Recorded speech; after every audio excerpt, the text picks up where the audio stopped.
Hello folks, it's April 16th and today, instead of doing a fly tying video, I'm going to do a video showing you how to make an ultralight Tenkara floating line.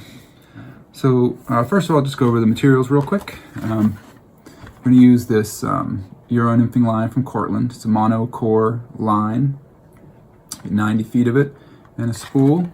It's 0.022 level line. It's really lightweight. So why the monocore competition line for this? So if you haven't seen this stuff, it is super light. It's not as light as a monofilament, Tenkara level line. Heavier. It's got a monofilament core with a very thin coating on it, just to make it I guess legal for competitions as a line, since it technically has that coating on it. It's not just a leader, it's actually a line. So it is really ultralight, much lighter than even a one weight fly line, just super light. So that makes it nice for a lot of Tenkara rods. It doesn't overload the rods, which even some of those really light fly lines can do. Then you're also going to need some sort of monofilament to go on the end of the line so that we have somewhere to attach our tippet easily. I'm going to use a high-vis material. It's nylon, 10-pound amnesia. And then you're going to need something to make the loop on the end of the line so that you can do a hitch connection to the Lillian. In this case, it's 65-pound. This is a braided fishing line. You could use fly line backing is another great choice to use. And lastly, you're gonna you might want some kind of adhesive like crazy glue or a UV knot sense or another flexible UV glue to help seal the knots. Not absolutely necessary. So the reason I started using these lines was that I wanted something that I could fish dry flies with on smoother, bigger pools. Is kind of why I started doing it. If you try to fish in a more traditional Tenkara style with the line held off of the water with small dry flies or with small nymphs or small wet flies in slowly moving water, what can happen is you end up, pulling the fly back towards you. The sag from that line is enough to pull those small flies when there's not a lot of current and pull them unnaturally. So if you cast out a floating line, let it land on the water like Western style, and fish your dry fly that way, you eliminate the problem of dragging that fly back towards you on flat water pools or on still water. It's also good for fishing small nymphs like that at a distance for the same reason, so that you don't drag the nymphs unnaturally back to you. You can cast out and let your small nymphs drop and fish them on the drop like that. Another reason is I wanted a long line that was just easy to cast at longer lengths to fish bigger rivers when I wanted that. I don't do that a ton, but I do sometimes. It's nice to have a line that you can really cast easily without a whole lot of effort. And the extra mass that this gives you allows you to do that. I'm not worried about it. You can't hold it off the water like you can with a fluorocarbon light, Tenkara line. But in these situations, I'm not really looking to do that. The other situation is small stream fishing. When you have a lot of overhead cover, there's some situations where the stream of fishing has got enough cover that it's hard to keep your line off of the water. So mostly the line was laying on the water anyway. And so with this floating line, you don't have the problem of the line sinking if you're fishing dry flies again. And the other advantage for small streams is that because there's a little more mass in these kind of lines, you can very easily cast them without any back cast. Just kind of tip the rod straight up and tip it forward and cast it that way. Some Tenkara rods can do that with the ultralight or with the regular Tenkara line, but a lot of them, it's a little more difficult. But this casts really easily like that.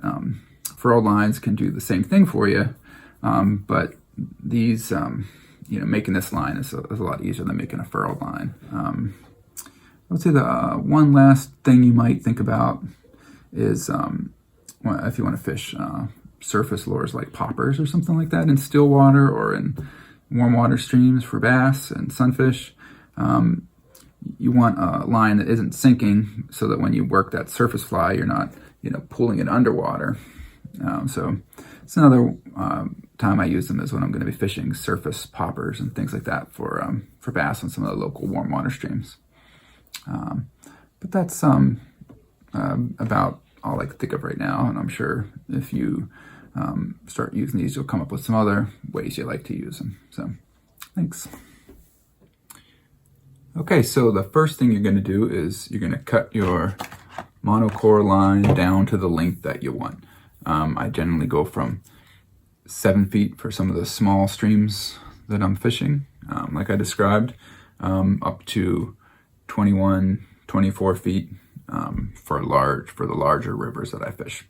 After you've got your line cut to length, you're gonna take the end and put a simple overhand knot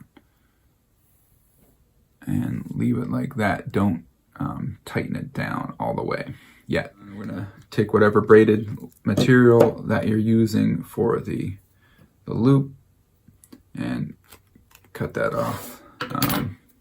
About 10 inches or so will be adequate.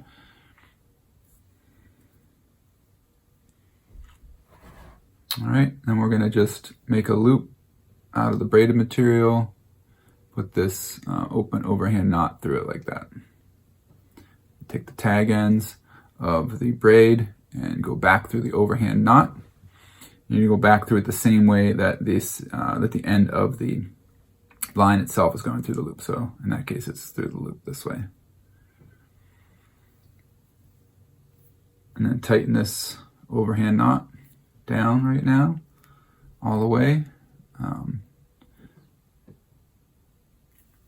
Pull the braid section. It's important that you tighten the overhand knot before you pull the braid down to the end.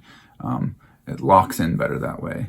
Now to create the loop in the braided material, I'm just going to do like a double surgeons. You could probably just do one, but I'll just put 2 in.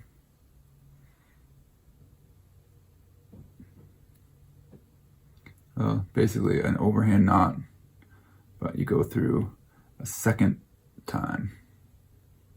Just make sure you get both ends going through. When you tighten this knot down, I like to have about 2.5, 3 inches of a loop there. So before you tighten it, you can kind of ease it one way or the other to lengthen or shorten that loop. After you do it, trim the tag ends, but make sure to leave enough tag end on this loop that you'll be able to pull on it to release it from the hitch to remove it from your Lillian.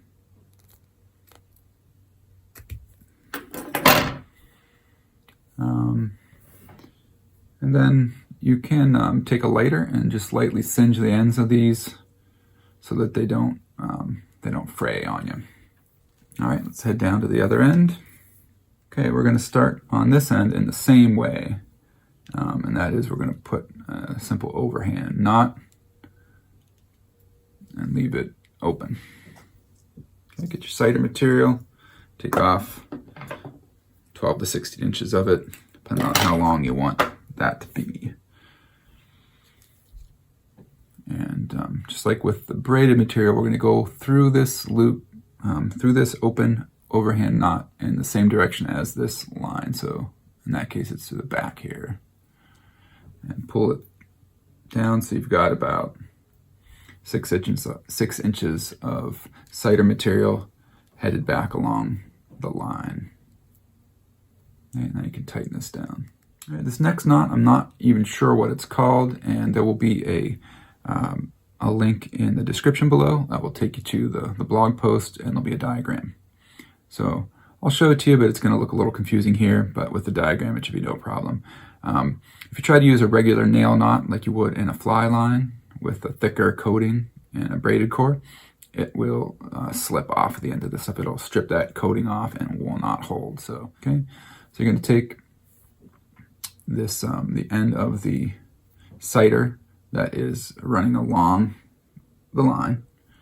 And you're going to bring it back like this, okay? And then we're going to wrap this over itself and the fly line through the loop that you made. I know it sounds confusing, but like I said, look at the diagram and it'll make sense, okay? I'd like to do that about at least 5 times to create a nice knot. 5.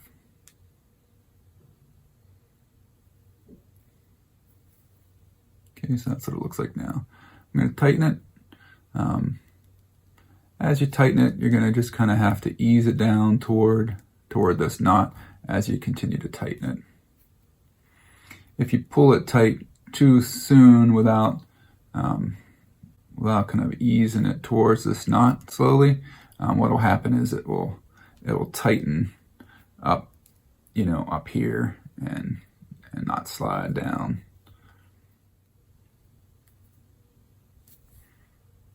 Okay, so there we go. It's tightened down to the knot. So we'll just make sure that this, the knot in the fly line is tight now all the way, and tighten that down. And then we can trim the tag ends on both the sighter and the fly line. An option to using just the straight bit of cider on the end of the line is to use, to take your cider material and to cut it into a few pieces. In this case, there's 3 pieces tied together with 2 knots. When you tie it back together, you leave the tag ends of the knots sticking up like that, about 1 centimeter or maybe a little less. And the cool thing about doing that is when you're fishing small nymphs on this line, especially the longer lengths where it's going to be a little harder to see the cider lying on the water, those little bunny ears will stick up. I did not have this idea. I learned about this from a George Daniel presentation, and I'm not sure if he came up with this or if he got it from somewhere else, but anyway, that's why I learned it. So you'll do that, and so that way when this cider, if you're floating the cider, you're going to grease it up with some floatant, let it lay on the water, and as your nymphs drop, if a fish takes that and moves that cider, you're going to see these little bunny ears move. So it's a cool little trick. If you're going to use a tippet ring, this is where you can put on your tippet ring. When I use a tippet ring, I tie it to the cider with the Davy knot, because it's a less bulky knot than some others. But if I'm making these for myself, I don't usually do a tippet ring, and I just do a figure 8 stopper knot.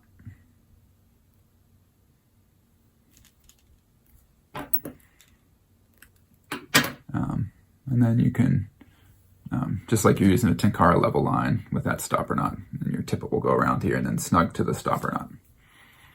Okay, so that's basically it. The only other thing you might want to do is use that crazy glue to coat, or some UV knot sense or other flexible UV cure cement to coat this knot here and the knot on the other end, and this knot here. I've not generally had problems, but it's something you could do for a little extra added security if you're worried about it slipping. All right, folks, that's pretty much it. Thank you.